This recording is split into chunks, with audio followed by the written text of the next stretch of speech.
ఇవ్వటం అన్నది ఆనవాయితీ సాంప్రదాయమే కాకుండా టీటీడీ ఎప్పుడూ కూడా ఏ ఒక్క చోట దేవాలయాలు కట్టడానికి స్థలాలు కొన్నటువంటి సందర్భం ఒక్కటంటే ఒక్కటి లేదు. వెంకటేశ్వర స్వామి ఆలయానికి చారిత్రక ఆధారాలను బట్టే మహారాణి సామవై దగ్గర నుంచి పల్లవరాణి సామవై, ఆ తర్వాత చోళరాణి పరాంతకదేవి, ఆ తర్వాత యాదవరాజులు, ఆ తర్వాత విజయనగర చక్రవర్తులు, ఇలా చెప్పుకోతే ఎంతో మంది మహానుభావులు ధనము, ధాన్యము, భూమి ఇతోధికంగా వెంకటేశ్వర స్వామికి కానుకలుగా వేసినారు.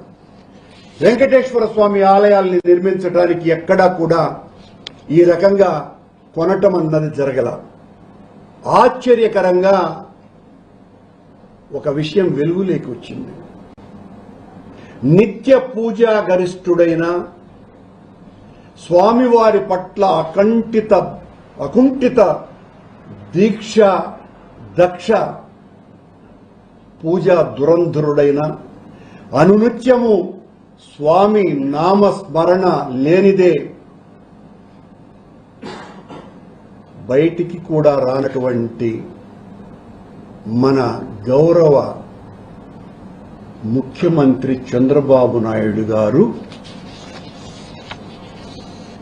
అమరావతిలో ఉన్న వెంకటాయపాలెం అనేటువంటి విలేజ్ లో కడుతున్నటువంటి గుడికి 25 ఎకరాల స్థలాన్ని టీటీడీకి ఎకరా 50 లక్షల చొప్పున అమ్మినారు. టీటీడీ తన చరిత్రలో మొదటిసారిగా వెంకటాపాలెం దగ్గర గుడిని కట్టడానికి 12.5 కోట్ల రూపాయలు ధర చెల్లించి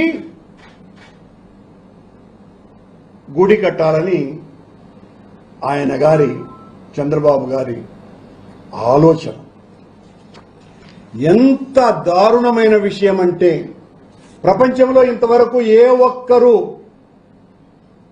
కూడా ఇలాంటి సాహసమే చేయాల.